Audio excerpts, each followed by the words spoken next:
इस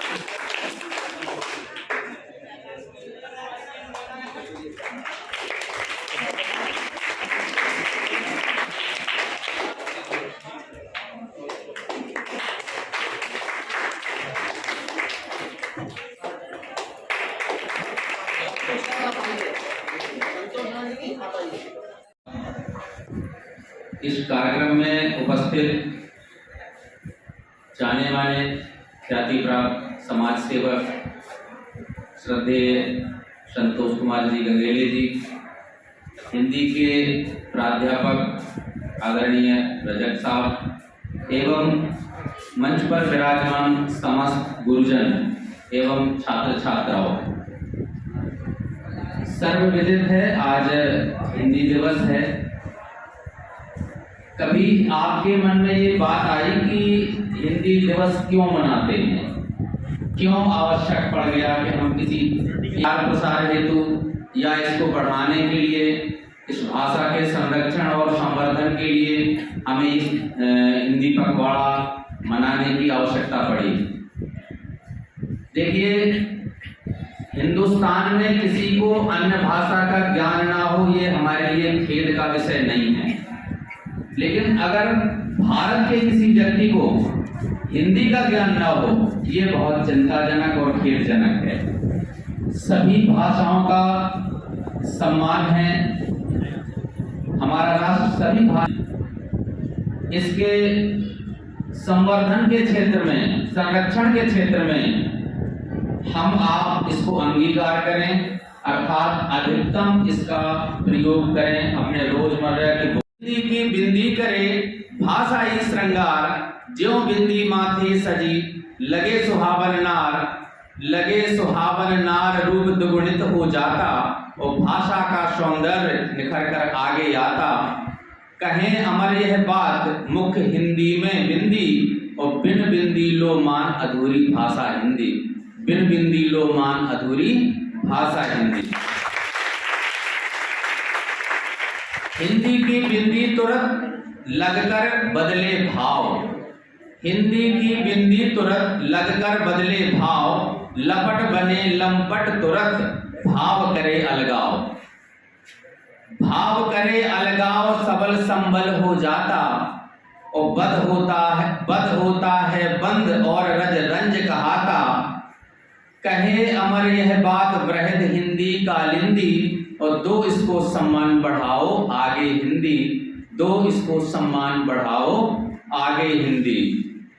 हिंदी पखवाड़ा दिवस यहाँ मनाते लोग, हिंदी पखवाड़ा दिवस यहाँ मनाते लोग, हिंदी की बिंदी करें कमतर सही प्रयोग, हिंदी की बिंदी करें कमतर सही प्रयोग, कमतर करें प्रयोग रचयिता और प्रवक्ता, कमतर करें प्रयोग रचयिता और प्रवक्ता, काम बिगाड़े मुख ऊपरी नीचे नुक्ता।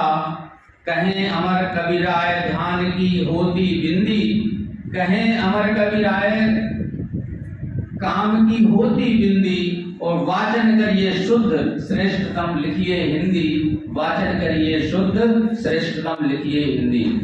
उपस्थित महाविद्यालय के समस्त प्राध्यापकगण एवं छात्र छात्राओं, आज हमारे लिए बड़े हर्ष का विषय है कि हम आज हिंदी दिवस मना रहे हैं, क्योंकि भारतीय संविधान द्वारा जैसे ही हमारा देश आजाद हुआ 15 अगस्त 1947 को, और हमारे अंदर एक ये जिज्ञासा हुई कि हमारी भाषा कौन सी होनी चाहिए, क्योंकि इसके पहले जो राजभाषा थी वो अंग्रेजी थी।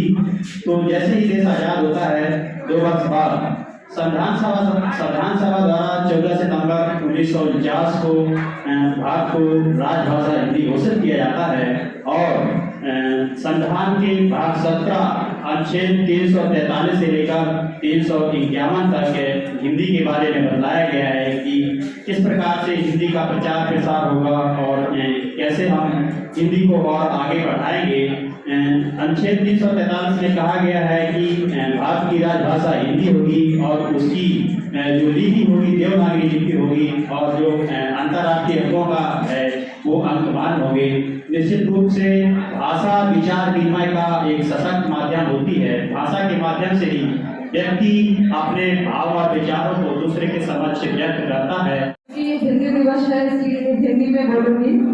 तो सबसे पहले हमारी सम्मानीय भाषा हमारे बीच जो संतोष गर्गे और हमारे आज के विशिष्ट अतिथि हैं अमर जी, उन सभी का बहुत बहुत स्वागत है और हमारे सभी साथियों का भी मैं बहुत ही आभार एवं वंदन करती हूँ। तो आज हम लोग मना रहे हैं यहाँ पे हिंदी दिवस और सर ने मुझे बुला लिया।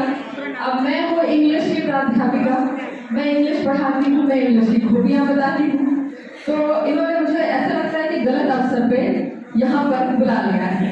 पर इसको मैं गलत अवसर नहीं कहूँगी, इसलिए क्योंकि हिंदी हमारी मातृभाषा है। मैं खुद हिंदुस्तानी हूँ, तो हिंदी हमारी माता की भाषा है। हमने जो पहली भाषा सीखी, चाहे आज मैं इंग्लिश पढ़ा रही हूँ, पर पहली भाषा जो मैंने सीखी वो हिंदी सीखी।